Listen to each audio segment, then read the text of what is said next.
great pleasure to chair the last day of this event, New Horizons in Dispersive Hydrodynamics. And so today we're gonna start soon, but before, let me remind you some brief house rules for the last times. The meeting, as you know, is being recorded and live streamed. If you don't want it to be, or if you don't want to be recorded or live streamed, please keep your mics and videos off at all times. Otherwise, feel free to open up your mic to ask questions, or you can just drop them in the chat. Moreover, we have live transcript available, and if you need it, you can find it by using the button on the bottom right corner of your screen. So without further ado, let me just introduce the first speaker of the day. So the first speaker is going to be Derchyi, who's going to tell us about the inverse scattering theory of perturbed Kpii solitons. So the stage is yours. Okay. Hello, everyone. I'm Derchyi. I'm very happy to give a talk in this workshop. So I wish it were a real conference in Newton Institute. Anyhow, I would like to thank the organizers for the invitation and the arrangement. Today, I'm going to present my recent work on the Kadomtsev-Petviashvili equation.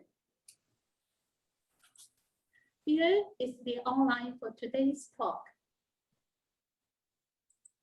The Kpii equation is a fundamentally important integrable system in the sense that many non-integrable systems can be derived as special reductions of the Kpii hierarchy, which consists of the Kpii equation together with its infinitely many symmetries. The Kpii equation is related to various areas of mathematics and physics, such as the algebraic and the enumerative geometry, representation theory, random matrix theory, quantum field theory, and so on. Pardon? One major breakthrough in the Kpii theory was given by Solitons. He realized that solutions of the Kpii equation can be written in terms of points of an infinite dimensional Grassmannian. We studied real finite version of the Solitons theory. In particular, we are interested about solutions that are regular in the entire plane. Such solutions are called Grassmannian Kpii solitons. So far, the stability problem of the Grassmannian Kpii soliton is not solved completely. The goal of my research is to study the stability of the Grassmannian Kpii soliton via the inverse scattering theory. Sorry.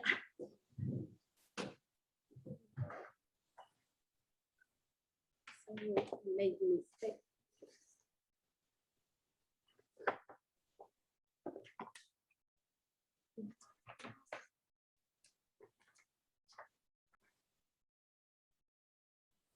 Okay, so the Kpii equation was given by this form, where U represents wave amplitude at the point x1, x2 in the plane for time x3.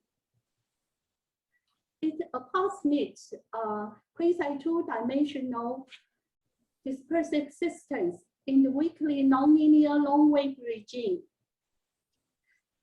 It is also, moreover, it is a two-spatial dimensional integrable generalization of the Kpii equation. If the initial data decays at infinity, then the Cauchy problem or the well-Posnis problem has been studied successfully by many scientists via different approaches using the IST or PDE techniques. On On the other hand, interesting features of water wave can be reproduced by the Grassmannian solitons, which are regular Kp solutions in the entire x1, x2 plane, with peaks localized and non-decaying along certain line segments and rays. They can be constructed as follows, given data kappa 1 up to kappa n, and the Grassmannian matrix A, which is a full rank n by n matrix with all minus non-negative. A Grassmannian Kp soliton can be constructed by the tau function, which is a Wronskian determinant of the matrix A and the n number of exponential waves, Ej, defined by kappa j.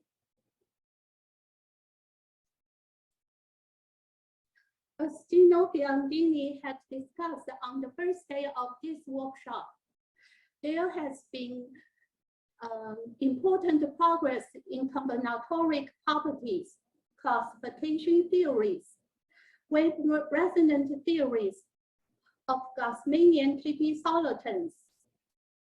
One can look for results, interesting results in these aspects in Kodama's latest published 2 books.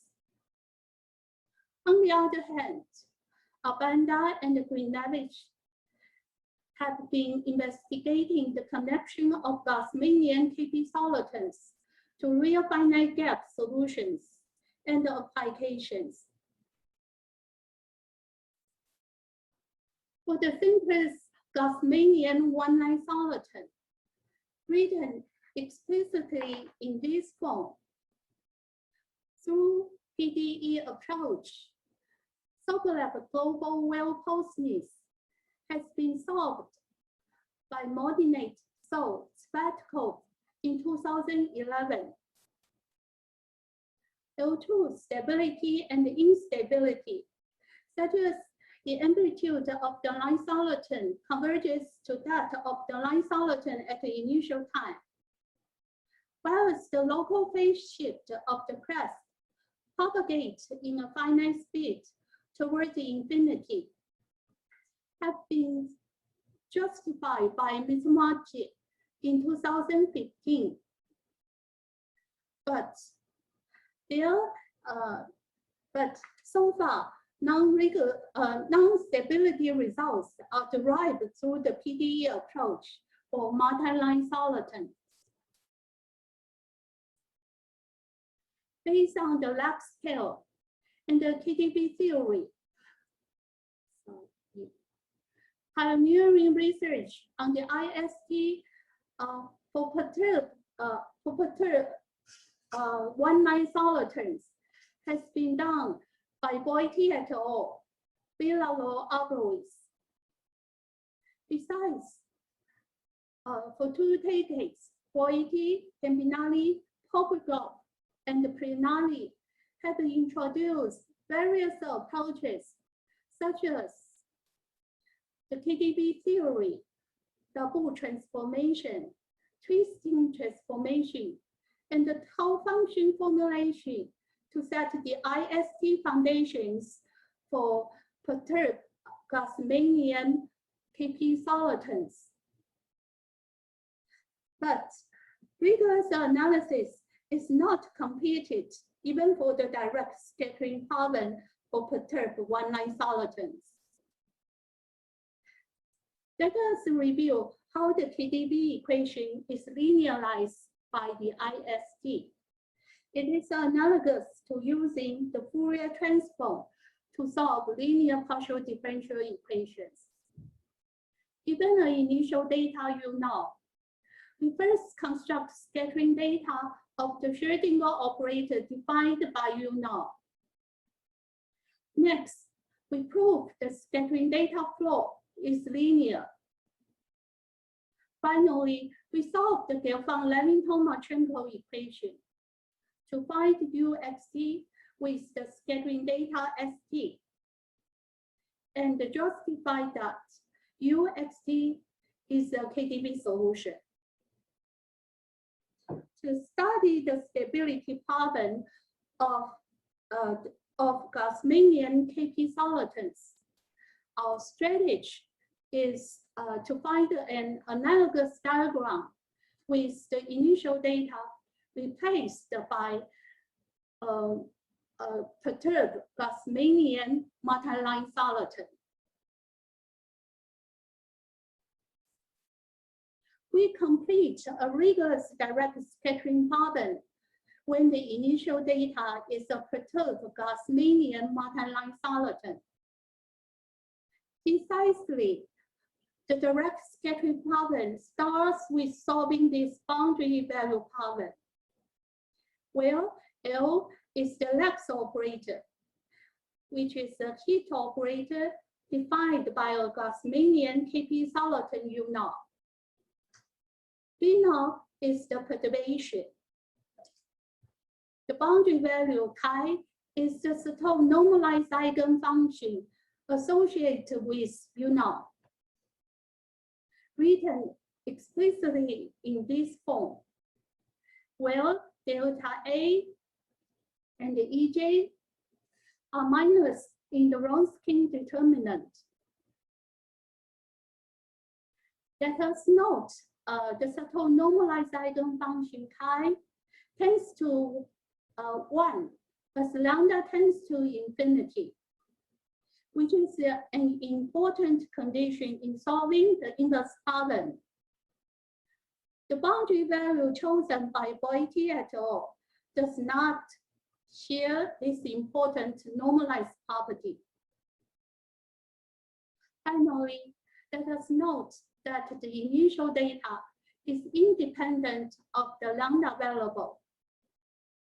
Therefore, to prove the solvability of this boundary value problem, a lambda uniform estimate for the green function of the operator of the Lax operator L is necessary, which is justified in these papers. Here, C is a constant.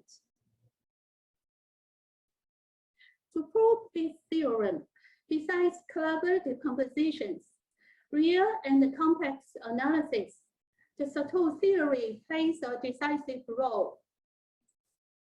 In particular, many non-trivial Broncker relations are required to study the symmetry of the Sato eigenfunction phi and the Sato adjoint eigenfunction psi are needed in constructing the green function G and to derive the boundedness estimate of the discrete green function GD. They are excellent contributions from Derchyi et al. Here are explicit formulas for the Sato eigenfunction, Sato normalized eigenfunction chi, Sato adjoint eigenfunction, and the Sato normalized adjoint eigenfunction psi.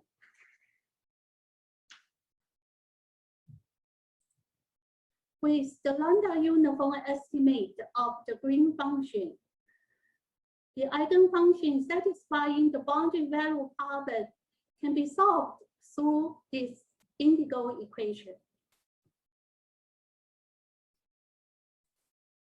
Secondly, we construct the forward scattering transformation as for any totally positive Grassmannian Kpii soliton, that is, all minus are positive, where the discrete scattering data are the simple pores, Cn, discontinuities, kappa j, norming constants, the d tilde symmetry of the eigenfunction n tilde, and the continuous scattering data is the d bar data of the eigenfunction n tilde. where the scattering data SC tilde is up to a renormalization factor, a nonlinear Fourier transform of the initial perturbation V0. Here, Xi is the subtle normalized adjoint eigenfunction written explicitly in this formula. M tilde is a renormalization of n, with Zn a sequence of distinct real numbers near 0. Phi tilde x kappa yields the eigenfunction evaluating at kappa j plus. The D tilde symmetry is the symmetry of the Yost eigenfunction. Let us note that since kappa j are discontinuities of the Yost eigenfunction, namely the values of phi tilde at kappa j depend on direction as well. We choose kappa j plus to be the limit at kappa j from the right. Okay, so this is the scattering data. And here, since we have the representation formula of the continuous scattering data, so yes, we will discuss this later.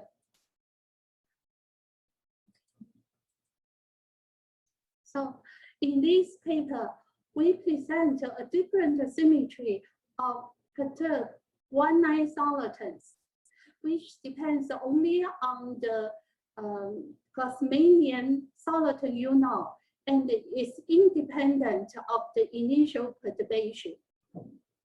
Precisely, that Phi be the subtle eigenfunction evaluating at kappa j, capital Phi x kappa, Yost eigenfunction evaluating at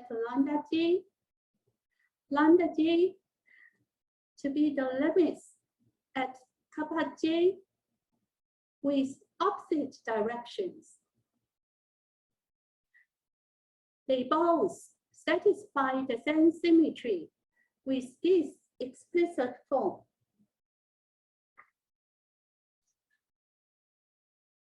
Indeed, the D symmetry is equivalent to the norming constant between values of the Yost eigenfunction at kappa 1 and kappa 2 with opposite direction. And it is completely analogous to that for the KdV equation. The method to derive the D symmetry of the Yost eigenfunction is simply a direct computation of the leading terms of Yost eigenfunction at kappa j by using the D symmetry of the subtle eigenfunction. To find the generalized notion of the norming constant for multi-line solitons, we have reviewed on the work of Derchyi et al.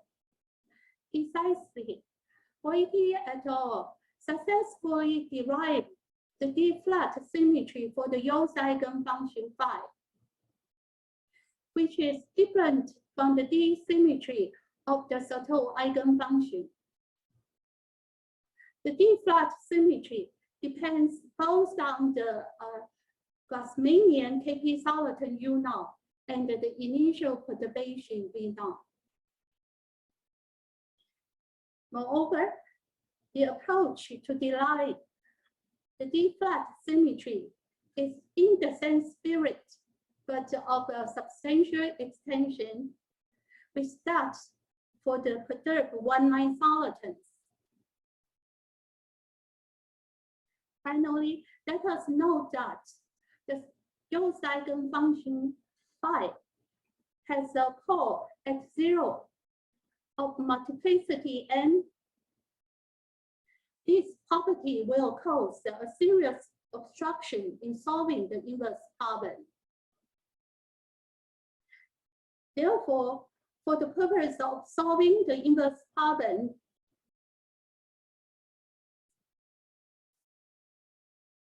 we have to replace the Yost eigenfunction phi by phi tilde to resolve the multiplicity of the singularity at 0. Sorry.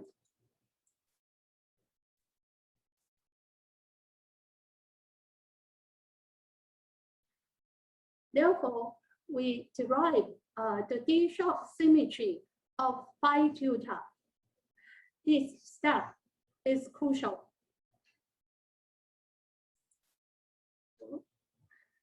Finally, for the convenience to prove the scattering data flow is linear, we will replace the D-sharp symmetry again by the D tilde symmetry with this explicit form. Namely, the first n by n block is diagonal.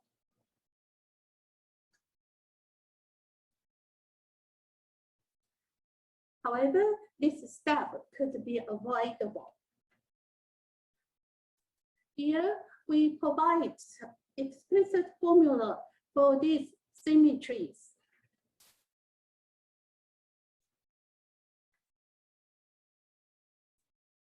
In this theorem, we prove that if the Yost eigenfunction satisfies the Lax pair, in particular, U is a Kpii solution, then the scattering data we defined evolves linearly. This theorem tells us that the scattering data we define can linearize the Kpii equation and is a good candidate to work on. It also tells us how to formulate the inverse problem. We will discuss it later. Finally, we prove the eigenfunction m tilde satisfy this Cauchy integral equation, where C is the Cauchy integral operator, T is the continuous scattering operator, and W is the space of functions satisfying spatial, analytic, and algebraic constraints. In other words, equation 1 and 2 are a dynamic reformulation of the scattering for the scattering transform S, serving as an analog of the Gelfand-Levington-Marchenko equation for the KDV in the inverse problem. Here, we provide a precise formula of the continuous scattering operator and the definition of W. Please pay attention to the D tilde symmetry at kappa J in W.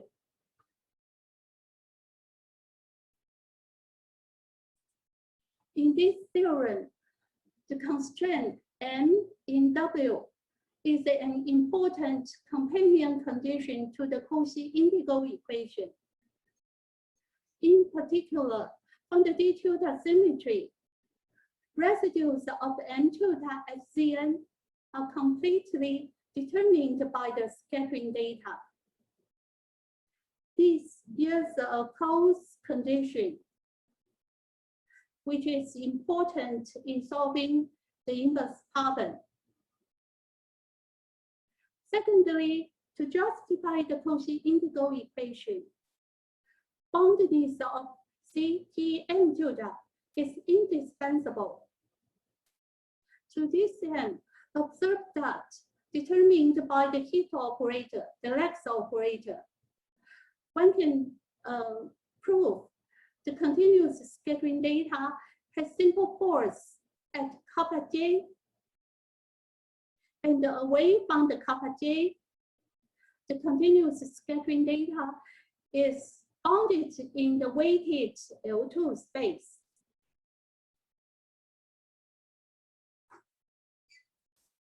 therefore, boundaries of the eigenfunction m tilde near kappa j and the infinity are required in proving boundaries of Ct m tilde.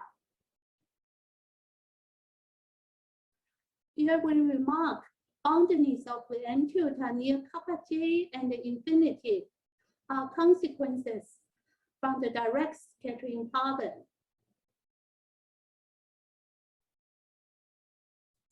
We make two more important remarks about this theorem.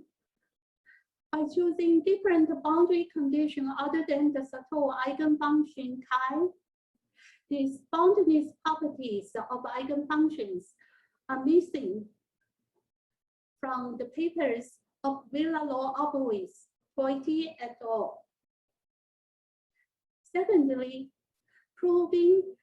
showing the boundaries of the operator Ct on a suitable functional space plays a decisive role in solving the inverse problem. We summarize our results in this for the IST for Kp2 equation in this half-down diagram. Given a perturbed Grassmannian Kp solitons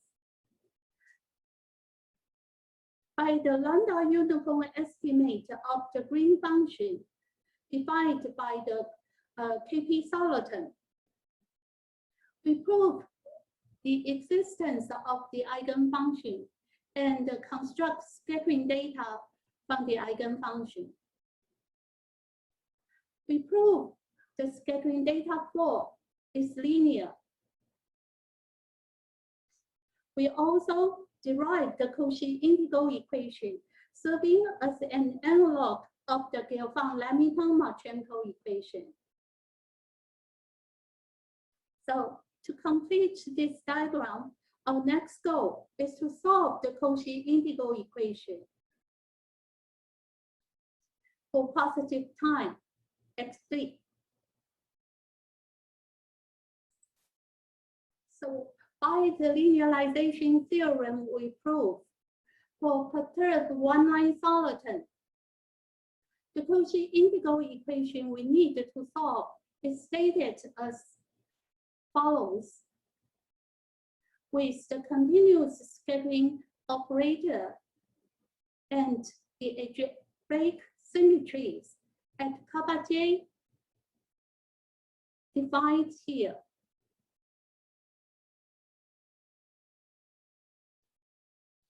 So to solve the Cauchy integral equation with this constraint, we are going to construct an iteration sequence and show that this and to try to prove the sequence converge to the solution.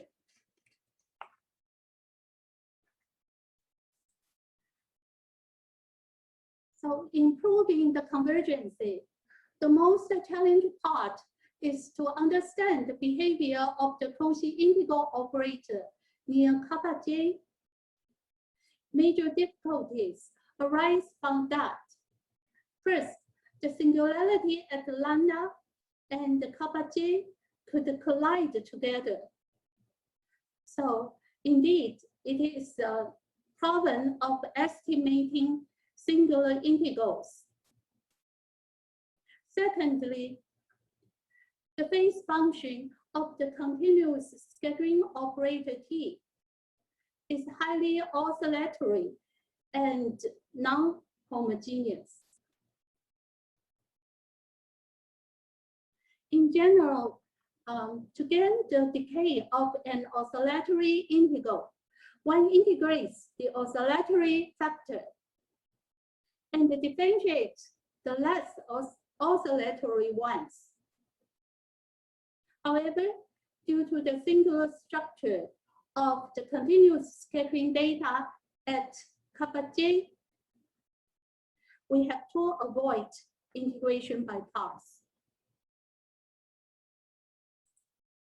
Here is a partial result for estimating the Cauchy integral operator near kappa j. in very special cases, the homogeneous cases. Here, we discovered that instead of integration by parts, the scaling techniques, order estimates,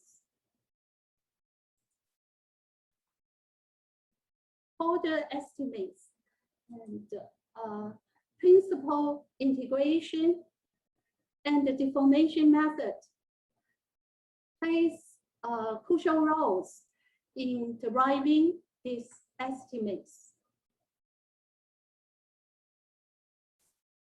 Okay, this is the end of my talk.